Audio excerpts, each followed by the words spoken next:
Et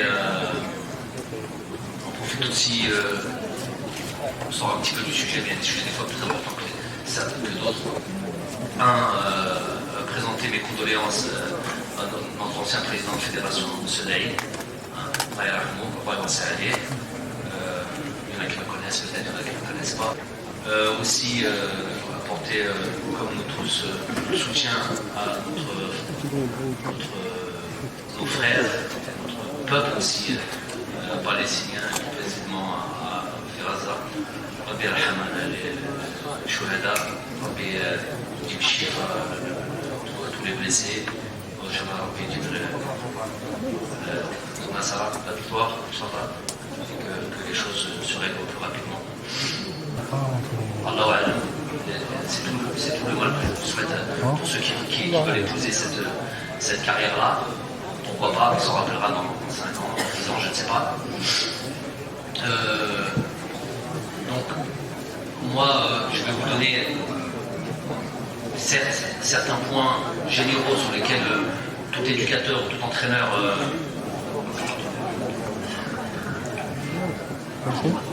doit pouvoir posséder.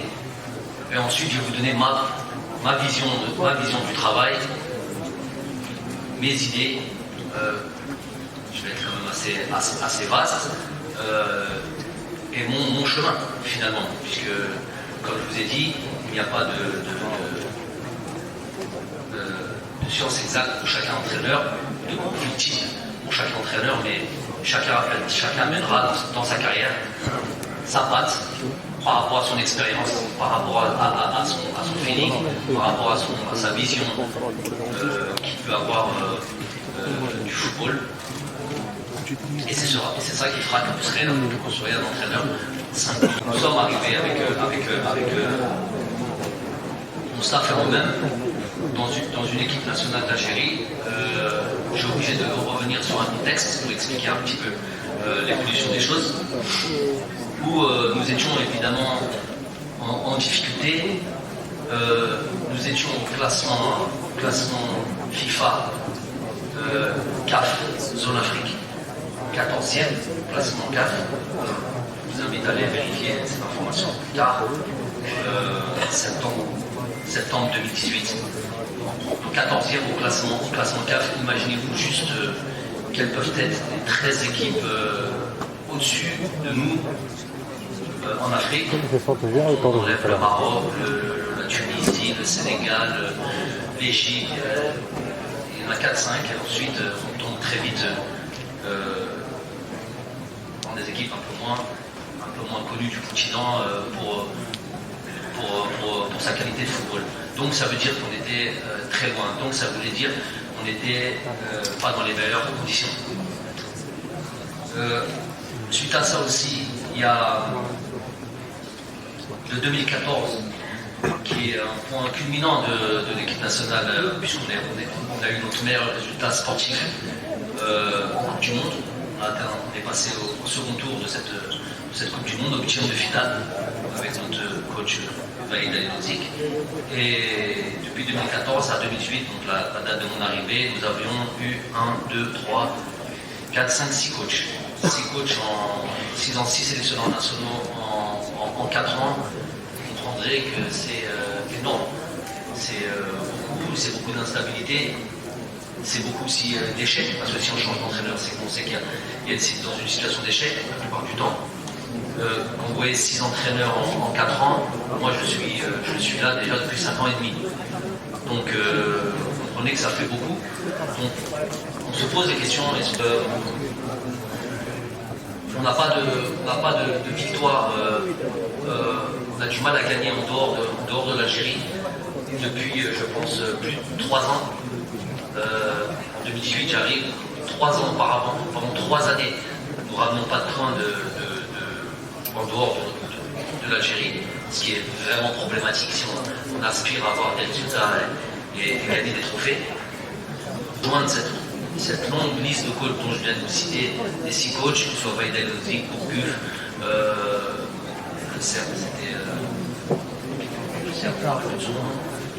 Alcaraz, Madjer, Likens, donc tous ces entraîneurs pour être un entraîneur de plus qui rentre dans cette mauvaise spirale de résultats négatifs. Donc, quelles sont les réponses à tout ce que je viens de citer au préalable? Voilà par mon raisonnement, forme d'analyse d'un point de vue jeu. Après, je ne connaissais pas l'intérieur de ce groupe-là, mais déjà d'un point de vue football, d'un point de vue purement football, purement technique, j'avais déjà une vraie idée de la composante de l'équipe nationale, des joueurs. Ce qui m'a beaucoup aidé et c'est avec ça que j'ai gagné beaucoup de temps. J'ai estimé que pour faire ce diagnostic et savoir quelle est la vraie problématique et tous les points que je venais citer, puisqu'on avait déjà cette intention d'aller gagner, c'était mon objectif, je vous l'ai dit. On a commencé par faire évidemment des réunions. Une réunion principalement qui pour moi a été capitale, avant même de parler de système tactique, avant même de parler de fond de jeu, de principe de jeu, c'est d'abord savoir quel était le mal profond de cette équipe nationale. Donc nous sommes passés par une vraie réunion où les choses ont été mises à plat, où j'ai fait ce que je ne fais pas, j'ai fait ce que je ne fais pas aujourd'hui, à savoir laisser plutôt parler les joueurs, les laisser intervenir, les laisser expliquer. Pour moi, il ne sert à rien d'aller parler déjà de philosophie, de principe de jeu, quand on ne sait même pas quel est le mal de cette équipe-là. Comment allons gagner une Coupe d'Afrique à l'extérieur du pays quand on n'arrivait pas à gagner un match à l'extérieur du pays? Donc ça aussi, ça faisait partie d'une stratégie. Cette stratégie, elle avait un lien avec... elle était peut-être un peu risquée. C'était peut-être mettre un peu trop de pression sur nos épaules, me mettre de la pression déjà à moi, parce que j'annonce quelque chose qu'on n'a jamais fait. Mais c'était une manière de dire aux gars, à partir de maintenant, c'est fini. À partir de maintenant, on va penser différemment. On va pas penser à essayer de gagner, à battre les Seychelles, tout le respect que j'ai pour eux, à l'extérieur. À partir de maintenant, on va aller dans un autre pays qui n'est pas le nôtre et on va aller gagner, on va aller remporter une Coupe d'Afrique.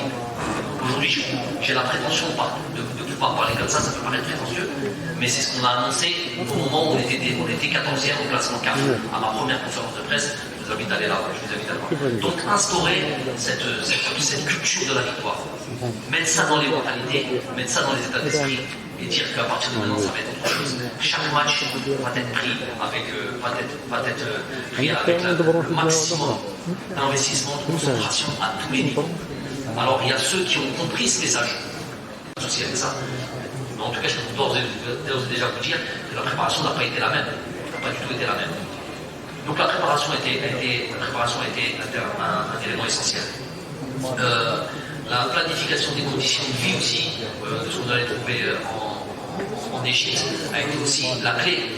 Parce qu'une clé, les joueurs vivant plus d'un mois et demi entre le Qatar, la préparation Qatar et le temps en Égypte, après un mois et demi ensemble, il nous faut des conditions de vie qui sont adéquates aux sportifs de haut niveau. Donc, ne pas se tromper, c'est beaucoup d'études autour d'un staff.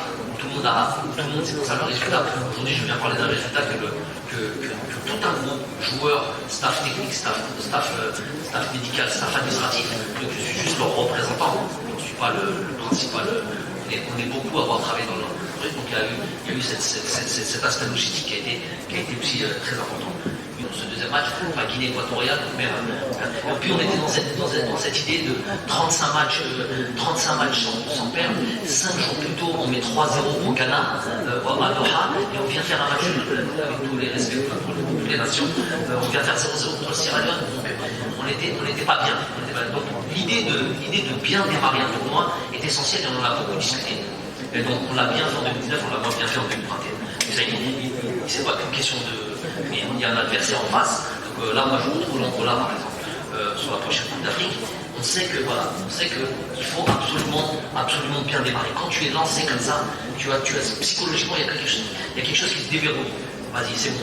première victoire, elle a été obtenue, et souvent ce premier match est obtenu jamais de manière très brillante. Hein. Si vous regardez par exemple le champion d'Afrique, justement au Cameroun, qui a été le Sénégal, vous voyez qu'il fait un premier match où il gagne à la 97e minute contre le Zimbabwe sur un penalty, plus que l'Éthiopie à la Coréenne. Donc 1-0 contre le Zimbabwe. Et on passe. Nous on est archi dominant contre le Sierra Leone, et si on avait gagné ce match-là, peut-être que le tournoi se déroule de manière différente. Donc, alors on est la seule équipe du tournoi en 2021 au Cameroun, on est la seule équipe qui a été autant dominante. C'est les statistiques techniques qui parlent, le nombre de frappes, le nombre de centres, le nombre d'actions pour les buts, le nombre de corners, mais à la fin on ne gagne pas. Donc, l'importance du premier match, ce qu'on a fait en 2019, cette idée on a battu le Kenya, ce qui nous met déjà dans les bonnes conditions. Après, voilà, je vous ai dit, l'avènement de joueurs, la soif de certains joueurs de vouloir briller au plus haut niveau. Je répète, des joueurs qui ont été importants, des Youssef Blaili, des Bardet Mouledja, qui a été par exemple critiqué puisqu'il ne marquait pas de but dans cette compétition. Il marque contre le Kenya sur le penalty, après il marque plus jusqu'à la finale. D'ailleurs, il reçoit une pression monstrueuse malgré les victoires, parce qu'on a tout gagné. On a été, machallah, un très beau champion d'Afrique, puisqu'on a gagné tous nos matchs, ce qui n'est pas obligatoirement valable pour les autres champions d'Afrique, par exemple le Sénégal. On a gagné tous nos matchs jusqu'à cette finale. Et qui nous marque ce but, malgré qu'à chaque match, il y avait de la critique, à chaque match, il y avait pointé du doigt que malgré les victoires, et ce travail monstrueux que faisait Bardet Mouledja, sur lequel tous les techniciens d'Europe, d'Afrique même, s'accordaient à dire qu'il certes ne marquait pas de but, mais qu'il était d'une utilité extraordinaire. Et tant que l'équipe gagnait, tant qu'on marquait des buts, c'était bon. Il y a que Hanna qui disait, par le plateau, qui trouvait qu'il n'a pas marqué. On a gagné 3-0, mais c'est Dieu, et finalement aussi, c'est pour ça que je parle aussi d'avoir cette personnalité importante que chaque coach doit avoir. Résultat final, dans le tenant et pourtant, on a Islam Slimani sur le banc, meilleur buteur de l'histoire de l'équipe nationale. On a Andy Delors, mais c'est ce qui avait vraiment performé en France. Et on maintient Bardet. C'est lui qui va marquer le but, un des buts les plus importants de l'histoire du football algérien. Celui qui n'est pas d'accord, il le dit. Un des buts les plus importants de l'histoire du football algérien, ce but qui amène cette Coupe d'Afrique.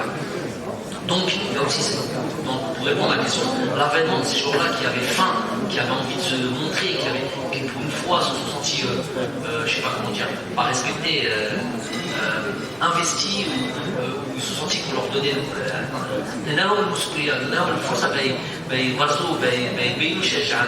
et ils ont bien fait ça. Donc, après tout le reste, je pourrais personnellement répondre l'étude de la Ferser, voir en force, revoir les calculs maintenant.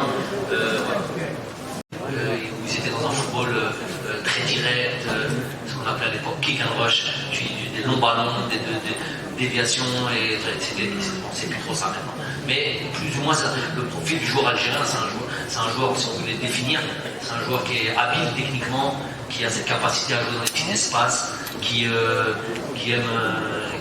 j'en ai fait partie, qui aime le spectacle, qui aime le beau jeu, qui aime mais donc ça, c'est une réalité sur laquelle on peut pas. Je ne veux pas dire à Riyad, je ne veux pas dire à Youssef Blaili, joue comme ça, joue un football complètement différent. Non, je veux prendre des qualités et les mettre au service de l'équipe et faire en sorte. Mais moi, l'objectif, c'est de gagner.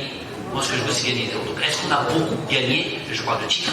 Quand je ne les ai pas faits là, malgré que je voyais bien quand je suis arrivé. C'est maintenant que je ne vois pas.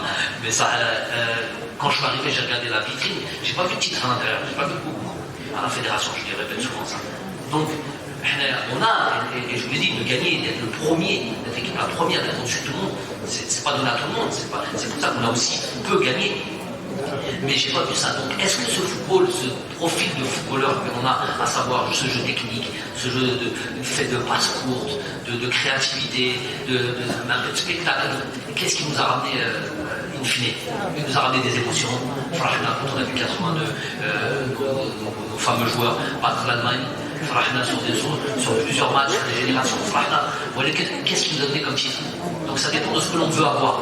Et je peux comprendre aussi, en plus, la philosophie de ceux qui pensent non, mais à la Beldache, il y a de la problème. Le plus important, c'est le plus important, c'est que je vois du beau football et que je...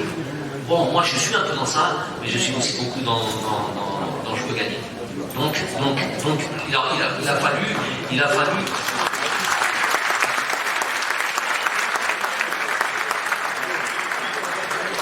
Je terminerai là-dessus.